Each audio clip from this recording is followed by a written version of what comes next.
L'histoire a souvent décrit ce conflit comme étant l'offensive von Rundstedt.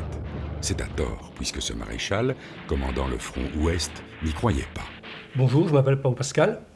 Je suis modéliste depuis des années. Le moment déclencheur de mon hobby, c'était à l'âge de 12 ans. C'est grâce un peu à l'histoire de la Seconde Guerre mondiale qui m'a fait découvrir aussi le modélisme en miniature.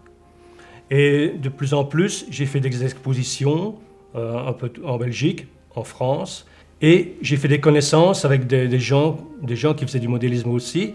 Et en parlant, on se fait des échanges, on te donne des astuces pour dire voilà, tu fais comme ça, pourquoi, avec quel matériau tu prends pour la neige.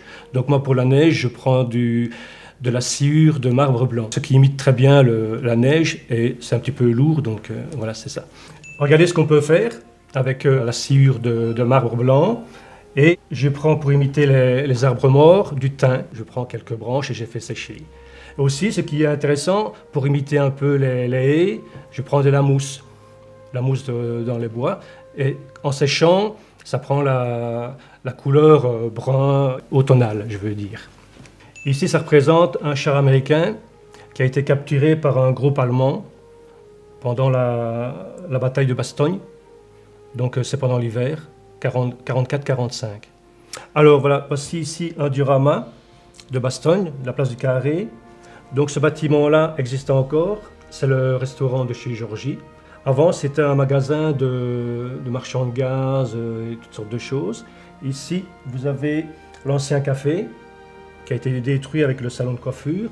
Maintenant, il n'existe plus. Maintenant, c'est le Melba. Voilà. Alors ici, j'ai représenté aussi une vache. Parce que sur la route de marche, il y avait une vache toute seule à côté des soldats américains.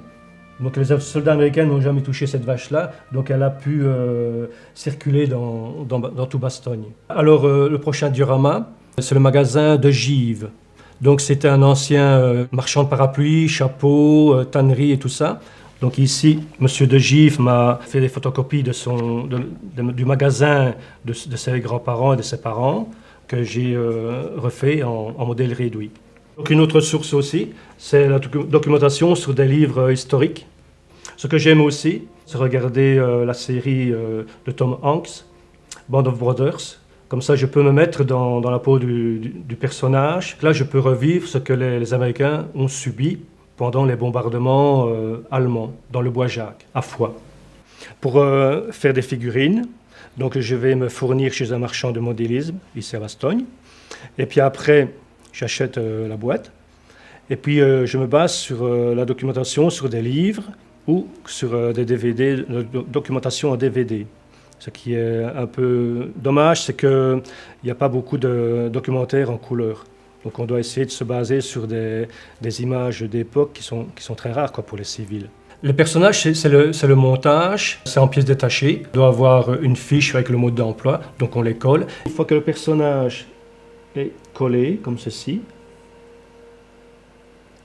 terminé, je mets une couche de blanc. C'est une couleur de base. Puis après, je laisse sécher ceci au moins une journée. Et je reprends la figurine pour pouvoir remettre en couleur les vêtements et les bottes.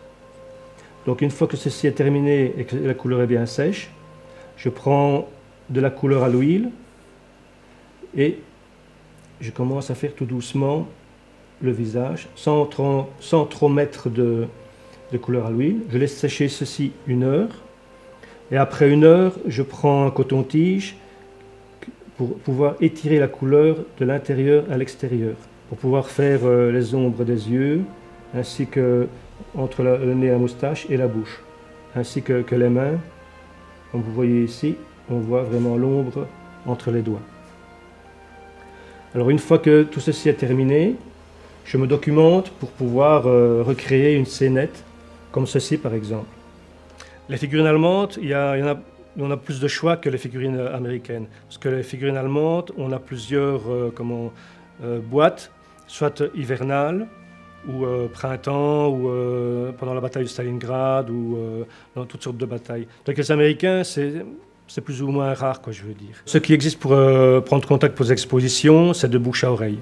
Dans les expositions de modélisme, il y a des bourses aussi. Il y a des bourses d'échange. Aussi, il y a des gens qui vendent les boîtes de figurines, des boîtes de chars, par exemple, tout ça. Les gens qui font des dioramas, ou ne fût-ce que des figurines à 12 cm, il y a des gens qui revendent aussi s'il y a la demande, par exemple.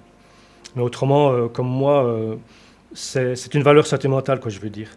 La valeur du diorama avec la vache vaut plus ou moins entre 400 à 600 euros. Ça dépend des nombres de véhicules, figurines, et puis le temps de travail aussi que l'on passe sur le diorama. Mon rêve, ce serait que la ville de Bastogne puisse me contacter pour pouvoir faire un genre d'exposition et montrer aux jeunes, par exemple, comment étaient les maisons avant le bombardement et après le bombardement de Bastogne pour la Seconde Guerre mondiale. Et que on peut créer plein de choses en modélisme, que je veux dire. Avec pas grand-chose. On n'est pas obligé d'aller acheter dans les magasins. Par exemple, moi, je fais les fenêtres avec le carton de cornflakes. Je fais les descentes d'eau avec des pailles. Et je fais les ardoises une par une avec un papier carton, par exemple. Donc, avec beaucoup d'imagination, on peut faire beaucoup de choses en modélisme.